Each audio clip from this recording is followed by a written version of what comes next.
Hello, parents and students. Hope you're doing well. Man, miss you guys and love you guys. Hope everyone's doing well. I just want to give you an update on what the semester is going to look like. And you're going to get more information on this or what it looks like. Today, I'm mainly going to give you the update on youth. And so August 16th, let me just give you a high level. August 16th, preschool kids and youth will come back on campus on Sunday morning. And things will look a little bit different. We're going to keep everything in smaller groups, and we're going to email out on all the details of what that'll look like. But that will help us that way. If we have a positive COVID test, then only that group will not meet for the next 2 weeks, but everyone else will keep functioning and keep going. We're trying to be able to function and be able to keep going during this uncertain time. And for youth specifically, let me give you an update on what things will look like, because we've got some changes for this semester that will be very different for some of you. Middle school will meet at 9 a.m. They'll meet at 9 a.m. upstairs, and we will probably use A120.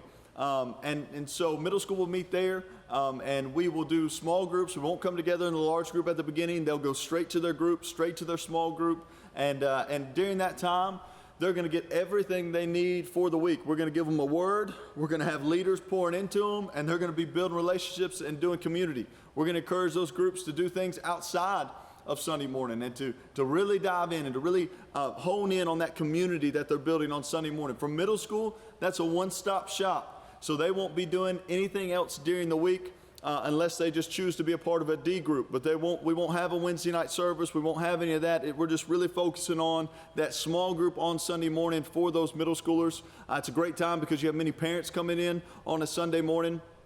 And so, but I'll give you a little bit more here in just a second on another thing that they'll be invited to. For high school, here's where it gets different. We will not meet in groups on Sunday morning. And here's why. We use the same classrooms as adults. And so during this time, we can't be trading back and forth with the adults. We'll have a lot of traffic in the hallway if we're doing that, and all kinds of different things that come with that. Here's the second reason. We need volunteers during this time. We need help. We've got volunteers who've already called and said, hey, I'm compromised, or hey, I'm just waiting. I'm going to wait longer. I'm not coming back right when you guys start.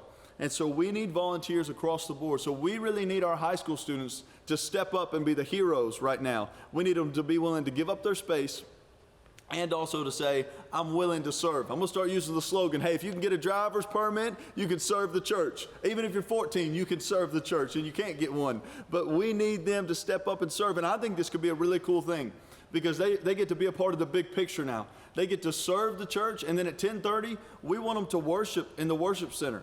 And so we want them to be a part of worship. For middle school, after 9 o'clock, we want them to worship in the worship center at 10:30. We want our students seeing the big picture of the church. And here's why. I don't want them leaving and going to college and not knowing what a church should look like when they're looking for a church. All they saw was a youth group, a kids ministry, or preschool ministry. I want them to see the big picture of the church. And so it's a cool thing. Middle school's meeting at 9, worship at 10:30. High school, serve and worship. 9th grade in your discipleship process, we want you not to just sit. We want you to be moving and serving in the church. So think of it this way. Now, this is what will happen now. On Wednesday nights, high school will meet in groups all across the community.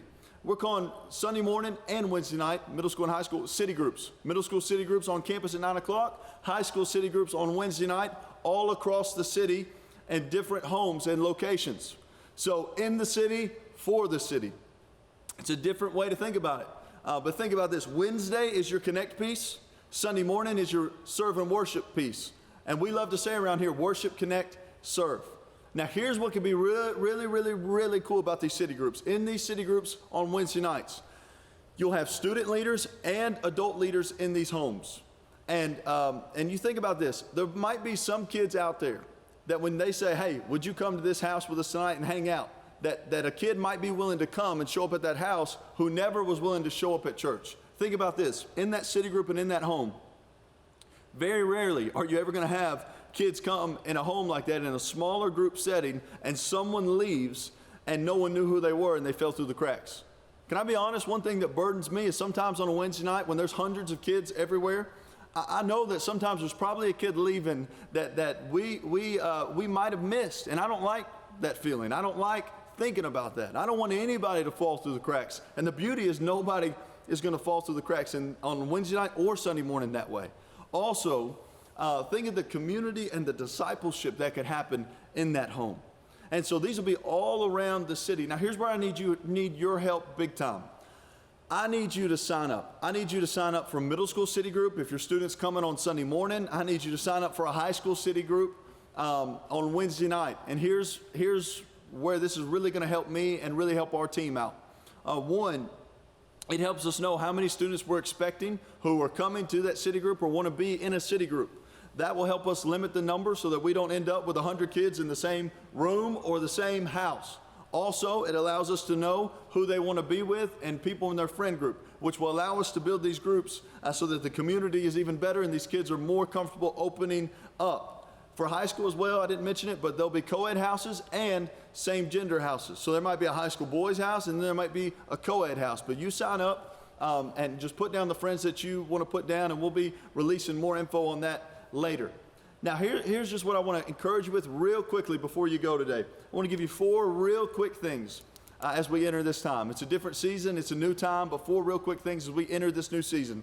Number 1, I want to challenge all of us to come together instead of coming apart, right?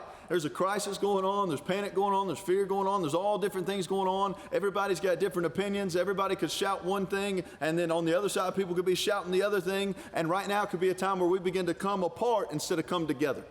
And I want to challenge us, let's come together more than we ever have. Like, let's have unity more than we ever have. If someone decides to stay home, man, we love them and we're for them, and we'll have an online resource for them. If someone decides to come, man, we love them and we're for them and we're all about them. But let's have unity during this time and come together and say, hey, during this tough time that we're in, instead of giving our opinions, instead of saying what we should or think we could do, let's just say we're going to come together unified and run after the mission of Jesus together. Number 2, what I want to give you is maybe this could be a time where we could just come back to the basics. Like, come back to the basis of like the early church, right? When you think about the early church, they weren't ever in a place where thousands were gathered. Now, I love thousands of people gathered. I'm not against that. And when we can do it, praise God, hallelujah, let's do it. But the early church was in homes all across. So it was hundreds and thousands of people in homes all around the city and all around the community. And what were they devoted to? It wasn't big events. It wasn't water volleyball. Again, I love these things. But maybe God's trying to bring us back to say, hey, I just want you to be all about me.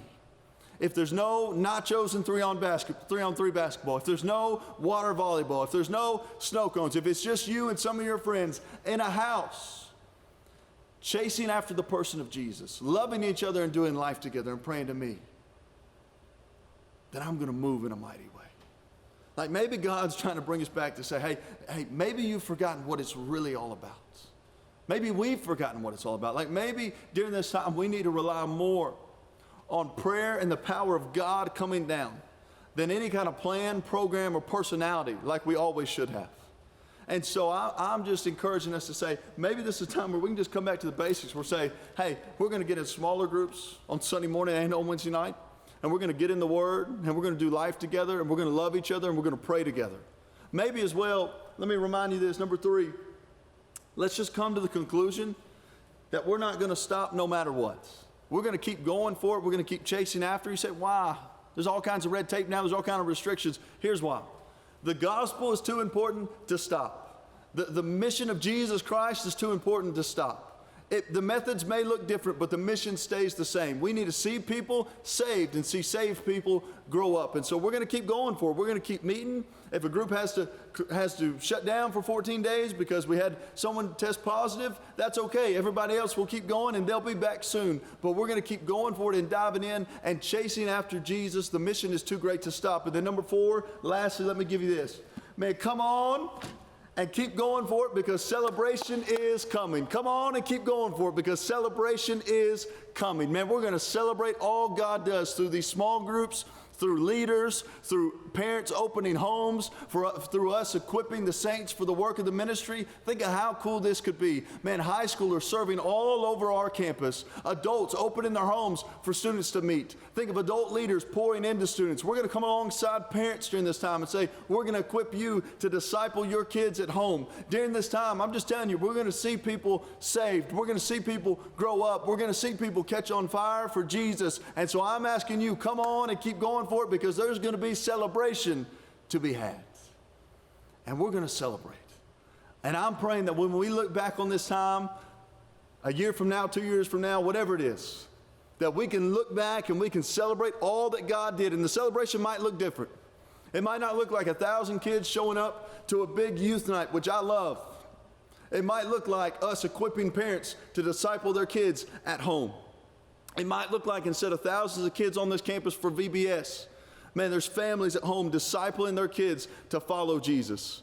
It might look like a home of high school students really catching on fire for Jesus and bringing friends who would never walk in our building but will walk in their house and coming to know the Lord. Will you join me in this? I need your help. Sign up for city groups on Sunday morning and sign up for city groups on Wednesday night. Middle school on Sunday, high school on Wednesday. And high schoolers, parents, I need you to sign them up to serve. And so there's a link where they can sign up to serve as well. Sign up to serve, and let's keep chasing after Jesus and running after him during this time. See you soon.